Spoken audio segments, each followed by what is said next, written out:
Hello, I'm Delaney Smith. This is iPulse Live. And I'm Eleanor Bruce. Yesterday, the U.S. Supreme Court heard arguments about whether the state of Colorado could prevent Donald Trump from running in the Colorado primary. After the hearing, Jenna Griswold, Colorado's Secretary of State, explained why Colorado wanted to keep him off the ballot. We are only here because Donald Trump decided to engage in insurrection instead of accepting his loss. We are only here because there's an unprecedented situation. A president who decided that he would steal the presidency from the American people. I don't believe that the president is a get-out-of-jail-free card, and I hope the justices hold him accountable. It usually takes about 3 months for the Supreme Court to issue a decision, but the parties have asked for a quick ruling, saying that voters have to know soon whether the former president is eligible to be on the ballot. So stay tuned. In other news, the Congress this week seemed unable to come up with any agreement on the crisis at the southern border. It was another example of what appears to be a breakdown in our legislative and electoral process. LYNN professor Martin PHILLIPS spoke with Dr. Robert Watson, Distinguished Professor of American History at LYNN, about the breakdown of politics in America. It's part of his new series, iPulse Perspectives. I'm worried. So I've covered politics for NBC affiliates, PBS affiliates my whole adult life, and this is the worst I've ever seen it. I think our political situation is worse than any time since the Civil War. We seem to be living in a post-fact, truth-optional society. We've seen the polarization not just to the political parties to the point where we can't have bipartisanship anymore, but also the media. You have media outlets on the far left or far right that don't even have any pretense of being accurate or really showing the news. Society's divided. All of us have lost friends over politics. It's replaced religion as the topic you can't talk about. And I think the worst thing is we've lost this sense of civility in our politics. It used to be based on compromise and cooperation, consensus, coalition building. Today we've lost a sense of civility. We've lost basic decency. You have candidates like Donald Trump that are unconventional in a number of ways, but who have outright made fun of the disabled, flailing around on stage, made fun of prisoners of war, made fun of Gold Star families. A Gold Star family is someone who buried their child serving in the military. He's made fun of John McCain, an American hero. He brags about molesting women and accosting women. 20-some allegations of molestation and sexual harassment and rape. And this is the candidates we're electing for office. So we have an election this November, and I really feel that what's truly on the ballot in November is the rule of law and the future of our democracy. I know it's an overused phrase, but we're at a crossroads, and I fear that we go the wrong way. This could be the beginning of the end of what we know as constitutionalism in the United States. But why do so many people, in fact, so many of your colleagues, follow Donald Trump? Well, if you go back and you look at history, we didn't have public opinion polls historically, which is a good thing. First public opinion poll was George Gallup in 1933. But if we had polling, Hitler would have been popular among part of his constituents. Mussolini would have been popular in Italy, Salazar in Portugal, Tojo in Japan, Stalin in Russia, Franco in Spain. If you could go all the way back to Genghis Khan and Attila the Hun, they were probably popular. People have the right to back whomever they want, and I think part of it is fear. What we've seen is if you want to be effective, if I appeal to your better instincts and try to make you like me and I show you I'm honest, that may or may not get you to do something. But if I scare the you-know-what out of you and place the fear of God into you, you'll do it. So fear-mongering, blame-mongering, scapegoating, us versus them, xenophobia, jingoism, this is a long history.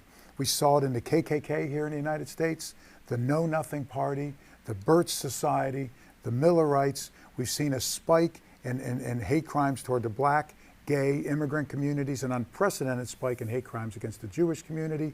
And it's all generated from this fear-mongering. You don't want to lay all the blame at Donald Trump's feet, but you have someone with a national pulpit who, in fact, there was a study done of his thousands of tweets while he was president. Over half of his tweets were attacking American citizens. A young actress, just a civilian. This is conduct unbecoming of a leader. So I think we're really at a crossroads, and people are prone to believe darn near anything. I guess I'd say, lastly on that, is you hear a message enough, people tend to believe it. You know, if I say to you, Martin, did you know, and then I say something utterly implausible, you'll think I'm nuts. About the fourth or fifth time you hear it, you call your friends and say, did you know? You know, we were talking earlier, you and I write books and don't sleep much, stay up late at night, you know, giving myself an aggressive deadline.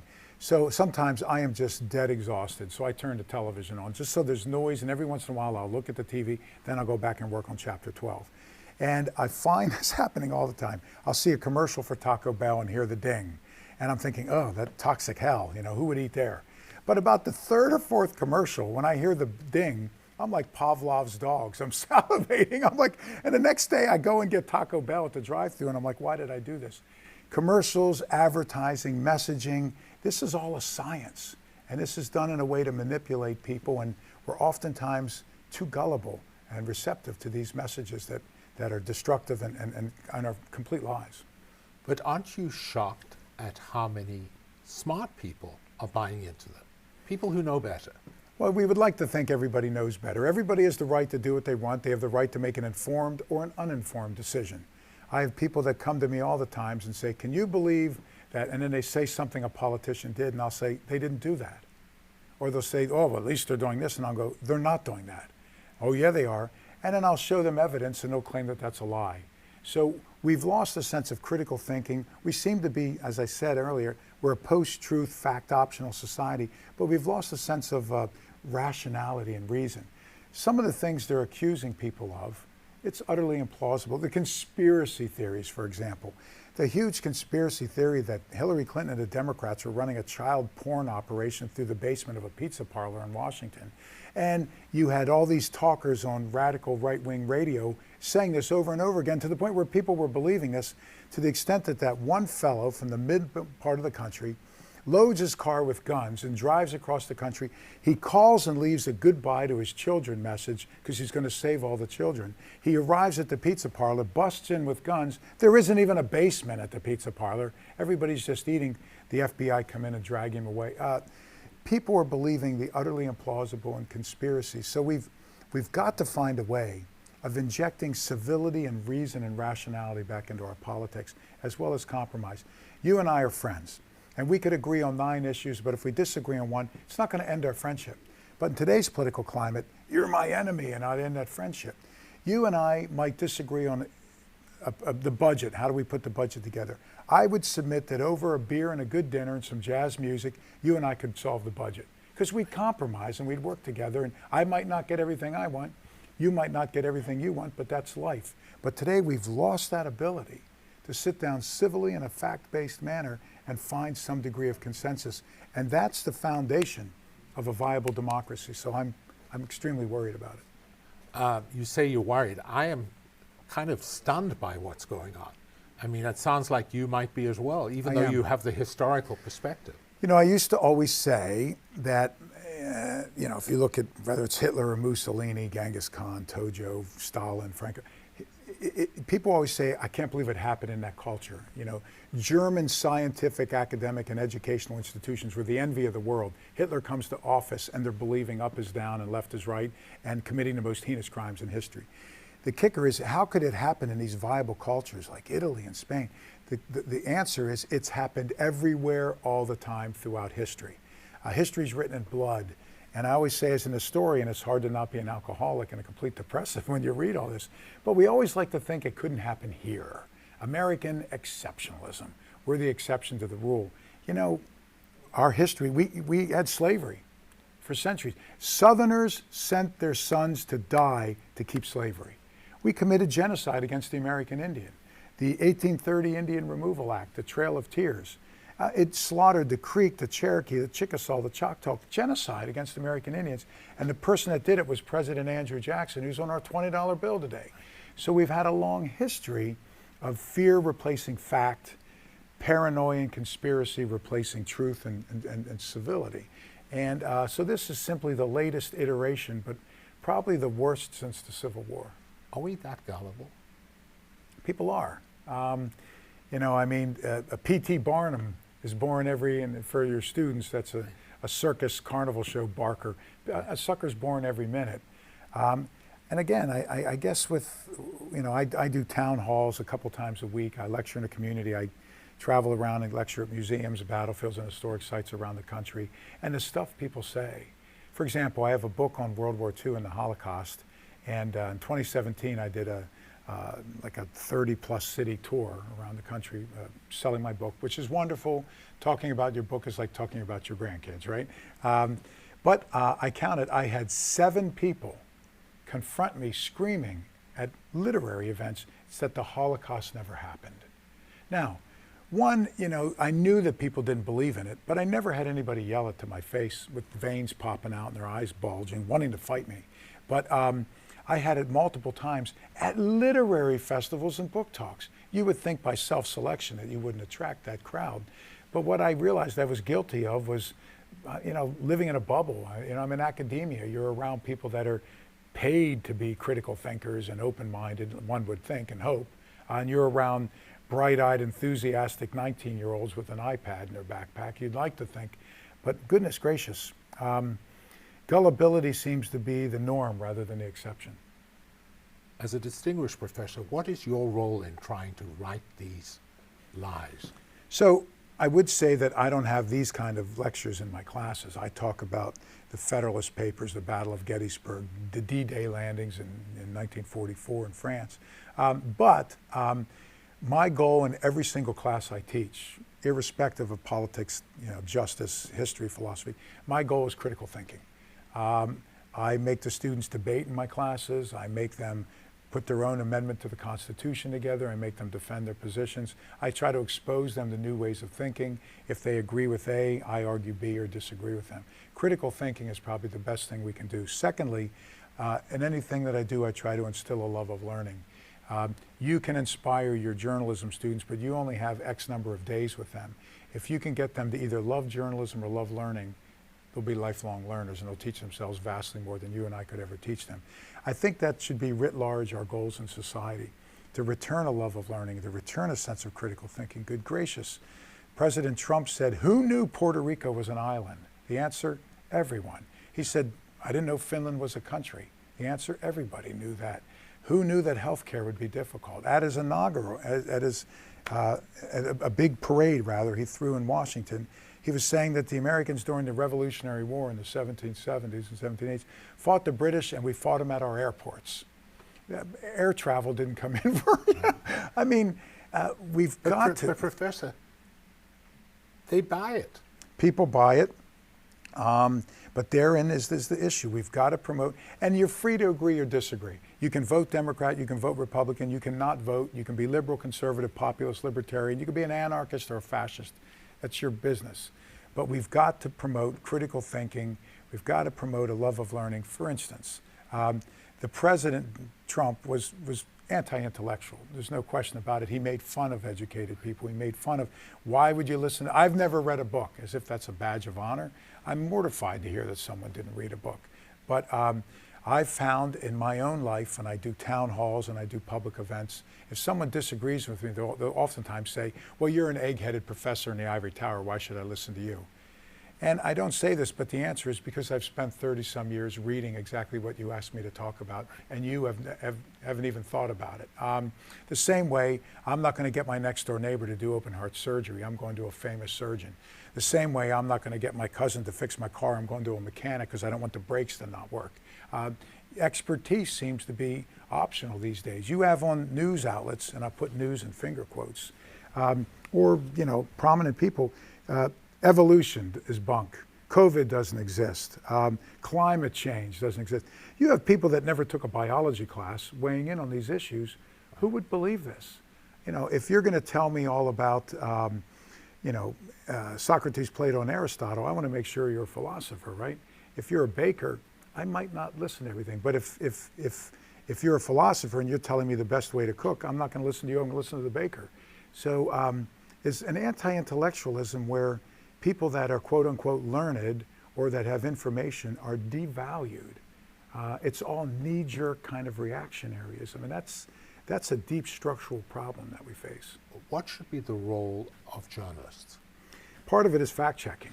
You know, we have some online fact checking organizations. There's PHILLIPS. There's Project Vote Smart. There's Open Secrets. There's actually one called Fact Checker. The Washington Post does this. So, you know, a good journalist will do their homework on the topic. They'll source it.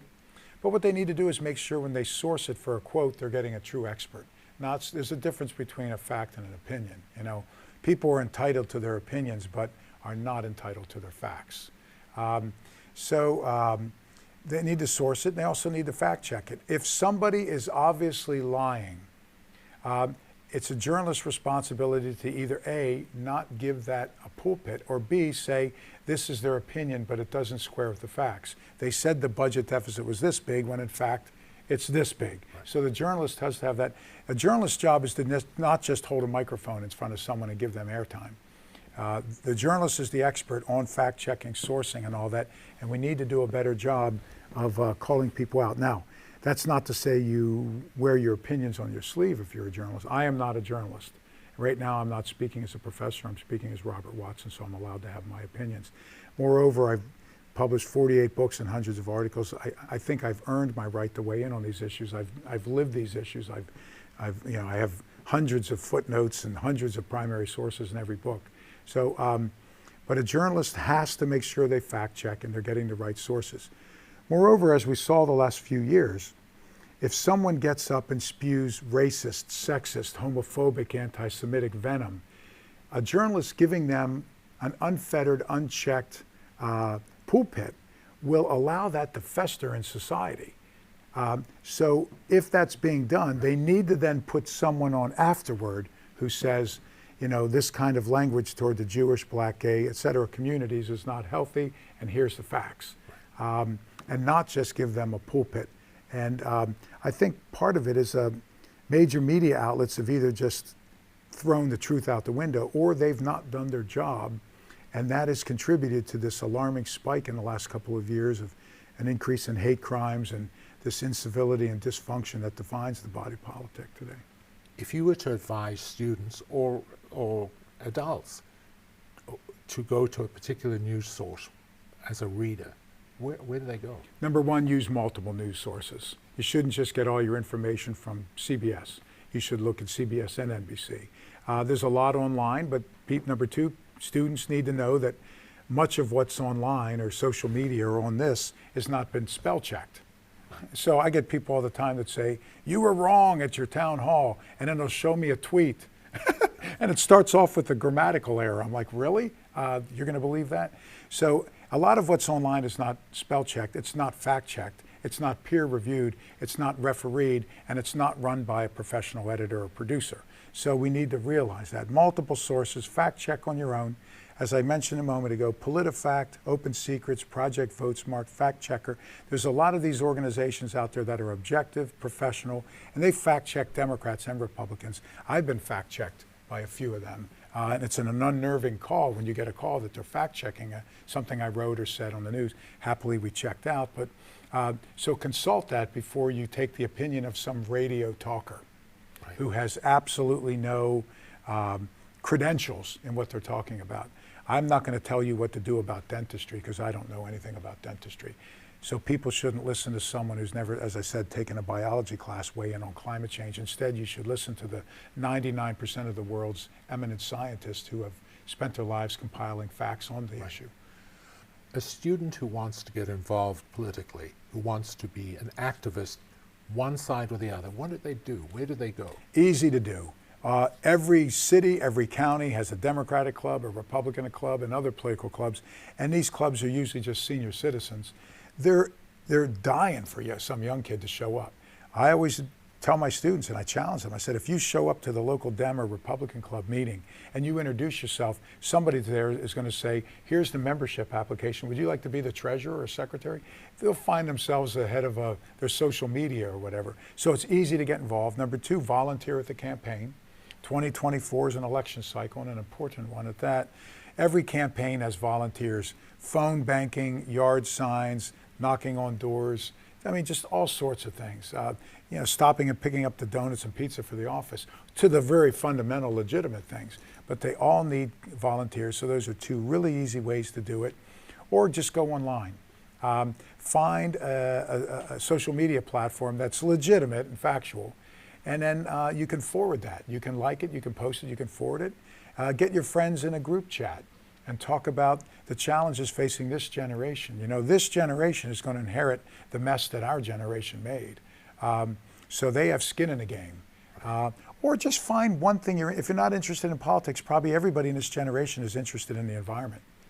You know, conservation issues, saving the polar bear, clean air, you know, losing our, you know, the polar ice caps. Then blog about it. Go join an environmental group in the area. It's very easy to do. And the journalists themselves, the student journalists, should do the same thing? I think they should do the same thing. You know, as a journalist, and you know this far better than I, it's one of the world's most difficult and challenging professions. Because if you're a knee surgeon, what do you do all day? Operate on knees. As a journalist, you could have one story in the morning, another story in the afternoon, another. You have to be an expert on nuclear power, the opening of a mall, a police shooting, you know. So, and you only have hours to get up to snuff. So I think journalists can arm themselves preemptively, if you will, by being active in the community, making contacts, learning as much as they can about issues in their community, so that if there is a situation and they need a source, they have a Rolodex, which is, your students might not know what a Rolodex is. It's a file of information on important people. So if you meet a doctor and there's a medical issue, you can call that doctor and say, tell me what I need to know about, you know, leukemia or whatever the issue is. Do you worry about the election this year and what's going to happen? I do, absolutely. We saw with the previous election, there's a long and proud history in the United States of peaceful, civil transfers of power. When a person loses, they give a concession speech, and the tanks don't roll out on the streets.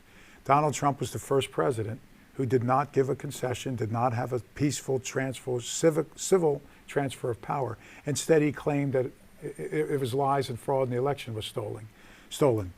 They never offered evidence that how it was stolen, and the kicker was multiple court cases with Republican and Trump appointed judges found that there was no fraud. In fact, two of the states where they were alleging it all, Georgia and Arizona, the elections officials that determined Biden won were all Republicans. The voting machines were bought by Republicans. So I worry that there's, the genie's out of the bottle. It's going to be hard to put that genie back in the bottle. Any election that people don't like now, they're going to claim it was fraud, and people are going to believe that. At the same time, we've seen efforts all around the country to suppress voting. Early voting, it's being shrunk, less days. Voting by mail, it's getting harder to vote by mail. They're closing precincts. In some states, college campuses can't be precincts. College campus should always be a precinct. That's where you vote. Because it's a lot of parking, everybody knows where it is, and young people can vote. But certain politicians don't like that young people are going to vote for a certain party. In Alabama and other places, they've just flat out closed precincts in the black community. This is Jim Crow racism like it was 100 and some years ago. So with all the attacks on registering to vote, closing precincts, limiting early voting, limiting absentee, I fear that a lot of people are not going to vote who otherwise would vote. And then no matter who wins, the loser is going to claim it was fraud. So I'm very worried about that. And what about the legal system, which seems to be so frustrated right now in its inability to deal with a president who probably is corrupt? Well, as we're speaking, there's well over 90 charges and multiple indictments, and there's several left over complicity with January 6th, not only inciting violence against the Capitol, but ordering that the metal detectors be taken down when he knew people were coming armed. The evidence is, his own team has said that he was prepped on that, to telling them, don't warn the Congress or the Capitol Police that they're coming, to Georgia, where he's on tape telling officials to just find me votes to change the election, to other states where he and his advisors are on tape, and his advisors have testified that they tried to seat fake electors, people to just go in and quick change the election. That's treasonous. But Professor Watson, yeah, the legal system's not dealing with it. Right. It's shocking. What we've seen is our legal system is only as good as the judges we appoint to institute the law, to enact the law. And you're seeing justices and judges who I don't know where they got their law degree. I'm not a lawyer, but I've spent my life reading the Constitution, the Federalist Papers, and the law. I read some of the rulings and I go, I don't know how that's constitutional. And the law by definition, the way it's supposed to grind slowly. The worst thing we want to do is quickly overreact. So everybody has their day in court. It's just that this is dragged on year after year after year to the point where a lot of Americans are saying the system's corrupt. Why should I have faith in the system? You know, a young African-American guy is grabbed and they throw the book at him on a minor first offense. You have multiple acts of treason and undermining national security and nothing happens. So it's, I don't know. I don't have an answer. I've been scratching my head. All I can say is we've never seen this before. Fasten your seatbelt, Martin. This election is going to be a roller coaster of a ride. Thank you so much. In news around South Florida, it seems this time of year, the Greek festivals are being celebrated from West Palm Beach to Miami. Andrea Carlos reports from a Greek Orthodox church in Boca Raton. St. Mark's Greek Orthodox Church hosted its Greek Festival on January 25th through the 28th in Boca Raton, Florida. St. Mark, we do a festival every year, and we really enjoy showing everyone our culture and our beliefs and sharing our church. I don't know if you guys visit our sanctuary, but it's like one of a kind. We're like 600 families here, and we keep growing. The Greek Festival brings out the culture experience to get the taste of Greece from pastries, gyros, even the flaming saganaki. 1, 2, 3, Opa! And it's all about people. This weekend's all about people. We are blessed with beautiful weather this weekend, and you can smell the aromas. I wish you could smell it on the camera, but it's a place to come and taste your way through Greece and learn about St. Mark. Not only do you get the taste of Greece, you also get to experience the Greek Orthodox Church tour and the priest sharing about Orthodox faith. Father, Son, and Holy Spirit. Father, Son, and Holy Spirit, one in essence and undivided, one Trinity, 3 persons. From the yummy foods to the church tours to also Greek dancing. And every time I step foot on the stage, I light up. I love doing the Greek Festival. I've been dancing since I was in preschool, and every time it's always a great experience, and it really gets to show everyone our amazing culture and our traditions, and you get to go on rides, enjoy amazing food, and watch all our performances. The Greek Festival also has shopping, from Greek jewelry to even paintings, clothing, all coming from Greece. I have this beautiful booth over here. What I was asking, what I enjoy about the festival the most. What I enjoy about the festival is that I bring all these beautiful things from Greece, and I want people that come to the festival to experience the items that I bring and to bring a little bit of Greece back to them, back to their house with them. If you missed this year's festival fun, don't forget to save the date for next year's Greek Festival at St. Mark's Greek Orthodox Church, January 23rd through the 26th. South Florida also has other Greek Festival events until March 3rd, from Boca to all the way to Miami. I am Andrea Carlos for iPulse.